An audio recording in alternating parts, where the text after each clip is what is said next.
saya juga sudah pernah menjelaskan ini mungkin ya, tapi masih banyak yang hal seperti ini selalu diabaikan.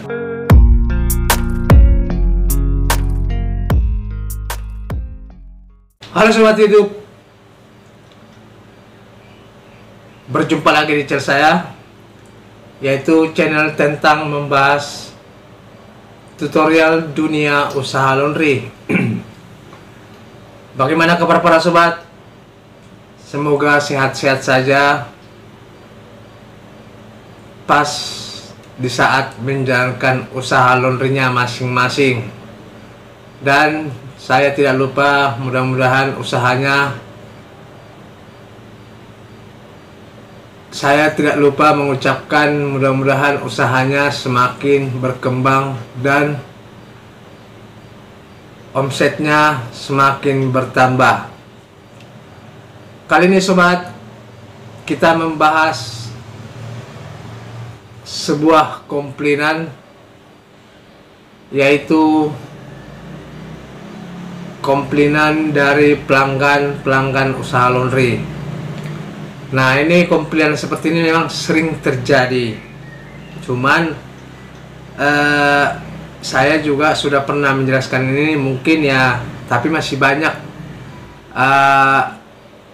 yang hal seperti ini selalu diabaikan. Padahal ini sebenarnya yang mau saya jelaskan ini penting banget. Nah, jadi seperti ini sobat, kemarin ada yang bertanya secara lewat inbox dan secara langsung, dan secara pribadi lah ya, walaupun lewat dunia maya. Dia bertanya, dia menjelaskan saya menggunakan setrika uap. Nah, baru saya menggunakan mesin yang seperti biasa, baik mesin pengering, baik mesin cuci. Tetapi pakaian pelanggan ini bolong. Nah, kira-kira setrika uap apakah bisa membuat baju bolong seperti pakaian yang kena api puntung rokok ataupun seperti kena setrika listrik? Nah, di sini sobat, sebenarnya disinilah kebanyakan kesalahan kita kadang-kadang. Nah, tapi si pemilik usaha ini merasa tidak membuat pakaian itu rusak atau bolong yang seperti saya katakan tadi.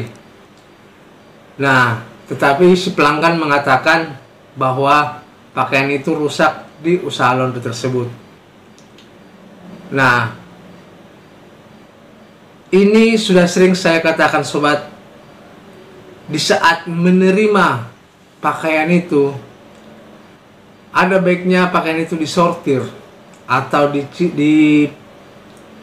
dibuka satu-satu di saat proses mencuci dalam atau memasukkan dalam mesin cuci. Nah, di saat memasukkan itu, jika ada pakaian yang sudah bolong, sebelum dimasukkan, lebih baik kita foto, kita tunjukkan sama si pelanggan. Bu, ini bolong pakaiannya dan belum saya apa-apain. Ingat ya Bu, ini rusak dari ibu.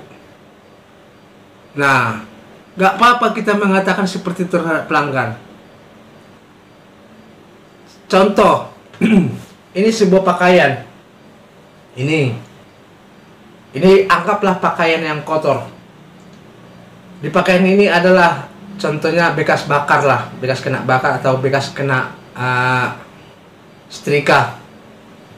Nah, pakaian ini masih baru kita terima dari pelanggan. Nah, jadi sebelum kita masukin, itulah makanya ada artinya kita sebelum kita masukin kita periksa satu-satu biar ketahuan. Nah, jika kita menemukan bolongan tapi belum dimasukkan ke mesin cuci, itu langsung kita foto, kita berikan sama si pelanggan bahwa pakaiannya itu sudah keadaan seperti ini saat saya terima. Nah, tapi ingat sebelum dimasukin ke dalam mesin cuci.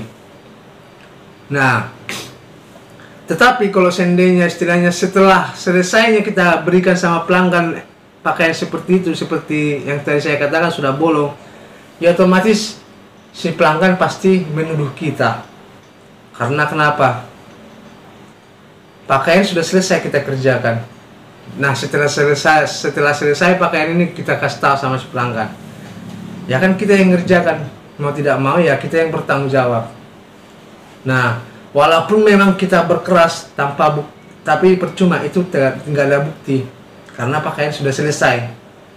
Nah, makanya dari dulu saya jelaskan itu, saya bilang atau saya katakan di dalam channel saya, setelah menerima pakaian dan sebelum memasukkan ke dalam mesin cuci, ada baiknya pakaian itu kita sortir atau kita lebar-lebarin atau kita buka lah satu persatu baru dimasukkan ke mesin cuci.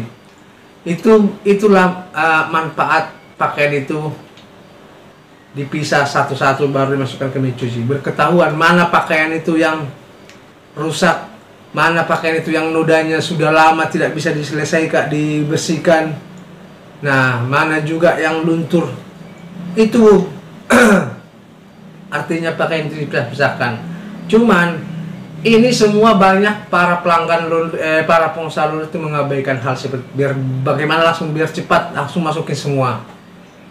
Nah, ujung-ujungnya terjadilah seperti ini. Contohnya seperti pakaian ini sampai bisa segitunya. Tahu-taunya dia memang menggunakan setrika listrik katanya. Setrika uap, maaf. Dia menggunakan setrika uap, tapi pakaian bisa seperti ini bolong.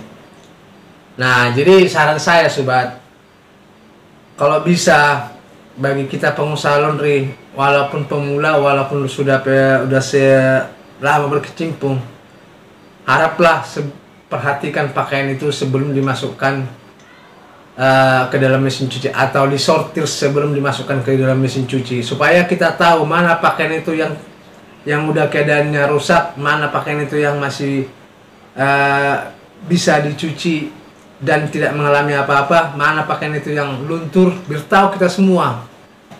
Nah, jadi jangan kita istilahnya giliran dikomplain tidak terima. Nah, karena kenapa?